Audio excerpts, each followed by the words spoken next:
রামুর খুনিয়াপালং এলাকার সিরাজুল হকের ছেলে কলেজ শিক্ষার্থী ওবায়দুল হক গেল 13 সেপ্টেম্বর শনিবার বিকেলে চকরিয়া পৌরসভার 7 নম্বর ওয়ার্ড পালাকাটা শ্বশুরবাড়িতে আসার সময় অপহরণ হয়ে মোটা অঙ্কের মুক্তিপণ আদায়ের মাধ্যমে মৃত্যুদশা থেকে বেঁচে ফিরেছেন।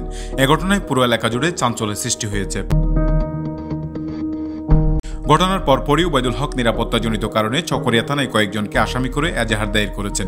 ওবায়দুল হক জানান, ঘটনার দিন তাকে প্রচণ্ড মারধর করা হয়েছে এবং অস্ত্রের মুখে জিম্মি করে 10 থেকে 15 জন অপহরণকারী ইয়াবা ট্যাবলেট চালানের একটি স্বীকারোক্তি ভিডিও আদায় করেছেন, যা একেবারেই জোরপূর্বক। তবে এই ভিডিওটি ইতিমধ্যে আমাদের হাতে এসেছে।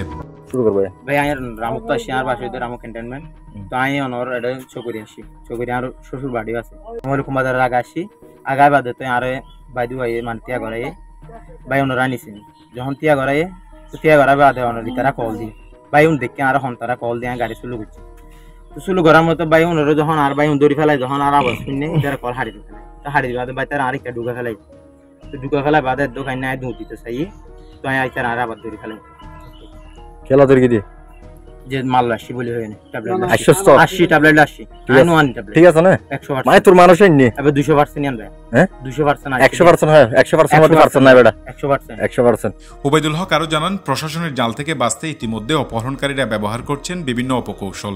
সম্প্রতি প্রমাণ হিসেবে জোরপূর্বক ধারণ করা ভিডিও সামাজিক যোগাযোগ মাধ্যমে একতরফা প্রচার করার নিয়মিত হুমকি দিয়ে যাচ্ছেন তারা। অস্ত্রের মুখে জিম্মি করে ধারণ করা ভিডিও পুরো স্বীকারোক্তি মিথ্যা বলে নিশ্চিত করেছেন কলেজ শিক্ষার্থী ওবায়দুল হক। তখন আমি ওদেরকে 2,60,000 টাকা আমার আব্বু কষ্ট করে টাকা দেওয়ার পর ওরা আমাকে ল্যান্টা করে শুদ্ধ ভিডিও করে মারধর করে ওরা আমার একটা বাড়ির সামনে নিয়ে যাওয়ার পর ওরা আমাকে বলতেছে একটা ভিডিও করব, ওই ভিডিও যা যা বলবো তা সব বলবা। তো বলতেছে, আমি বলতেছি কীরকম?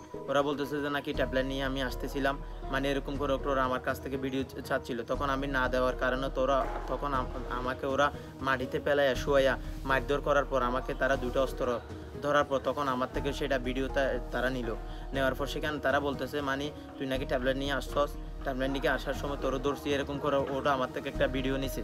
ভিডিও নেওয়ার পর এটা আমাকে তাদেরকে যখন আমি চিহ্নিত করতে পারছি তখন আমি চকরিয়া থানা গিয়ে তাদের জন্য মামলা করছি। মামলা করার পর ওটা আমাকে ভিডিও নিয়ে তারা এখন আমাকে মানে উল্টো ধমক দিচ্ছে।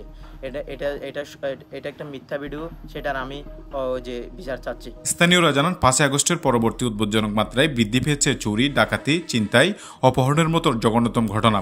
এতে শুধু চকরিয়া নয়, পুরো দেশে এ ধরনের ঘটনা বিরাজমান।